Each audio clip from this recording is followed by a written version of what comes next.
We want to start things off with a look at our weather forecast because it is kind of a copy and paste day today, another hot day in the inland northwest. Thomas Patrick joining us now. Thomas, you are tracking those warnings and advisories. Tell us what's going on. Yeah, it may be copy and paste, but at least we know by how much more we have to raise the bar for those high temperatures later on today. Heat advisories and excessive heat warnings respectively in orange and magenta shaded areas go into effect today as temperatures will be between 95 and 105 degrees across the inland northwest, might even approach 90 degrees in the Seattle area as well. And the heat advisories go through Friday. So the next 3 days we will be under those alerts respectively. It's 65 degrees right now. This is about our low temperature for the day now that we are about 15 minutes past sunrise. So that is where we're starting off for the day. It's 61 as well in Coeur d'Alene. A few areas enjoying some cooler temperatures, including 52 in Pullman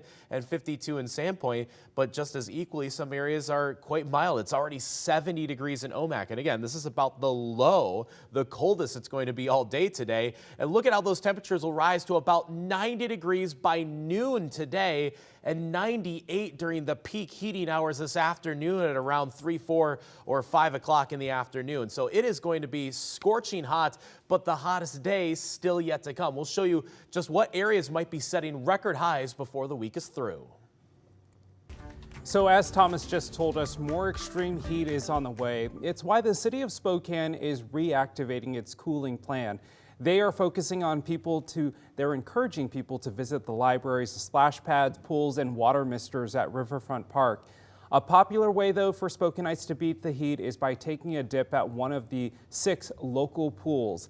Comstock Pool Management says open swim and high temperatures bring in hundreds of swimmers a day. The manager says the heat keeps the pool and staff very busy. We have a capacity of 350 people, so we've been hitting that a couple of times throughout the summer. It's super busy, super fun, but also there's space to swim, and we love having people here. As a part of the city's cooling plan, libraries will extend operating hours. Libraries saw a small increase in visitors during last month's extreme temperatures. The families of the Freeman community have lost so much, as we did as well. The pain that you are all experiencing, no verdict will ever take away. Now to our big story here at 6:03. For the first time, we heard statements from the family and friends of the Freeman High School shooter. Caleb Sharp pleaded guilty to murder and assault charges after killing one classmate and injuring 3 others back in 2017.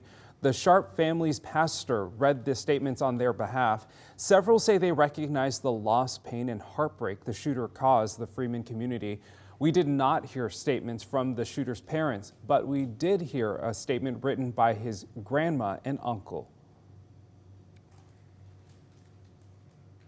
And told me that Caleb had been the shooter at the school.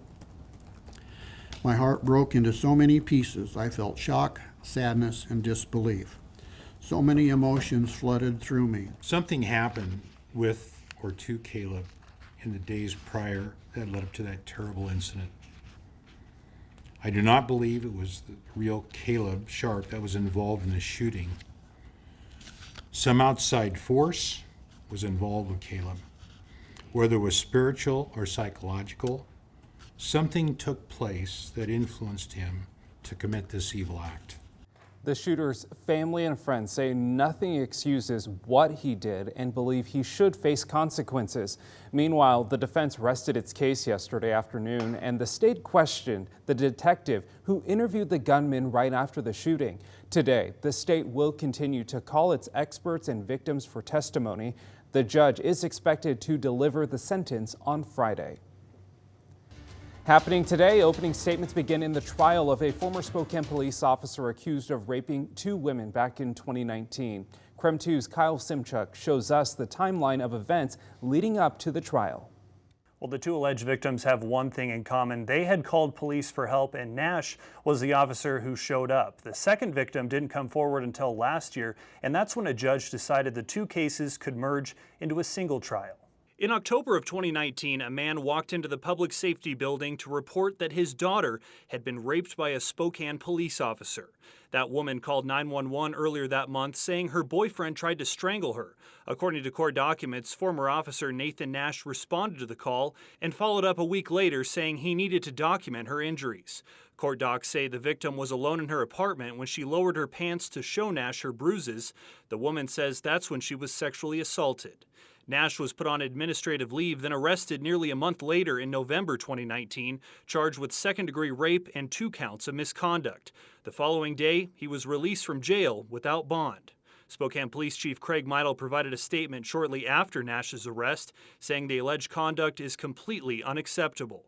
Fast forward to August 2021, Nash is arrested again after a second victim comes forward. According to court docs, the victim called police after being assaulted by her neighbor. Nash investigated the crime and, according to court docs, told the victim he needed to take pictures of her injuries and asked her to put on a dress. The woman says she was raped and also told police that days after the sexual assault, she had consensual sex with Nash. According to court docs, the woman identified as being disabled, having a learning disability, and reported suffering PTSD and trauma from the rape.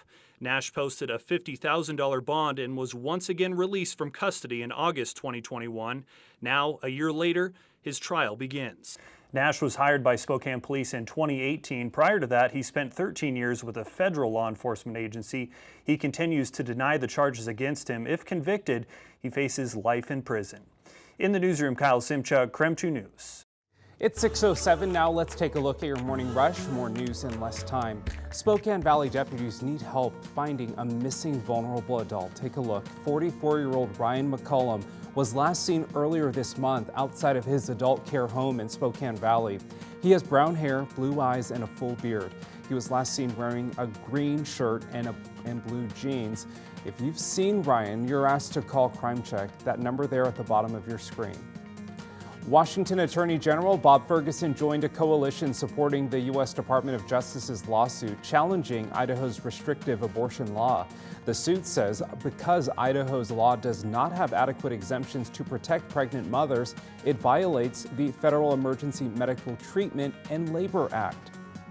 A man who led police on a week-long multi-state manhunt and then later tried to escape from jail received a life sentence.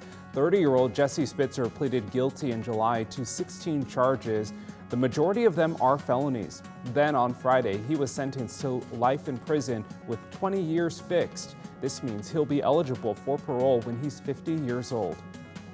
A Spokane man was sentenced to 5 years probation. 42-year-old Rashawn Edward Thomas pled guilty to fraudulently obtaining COVID relief funds.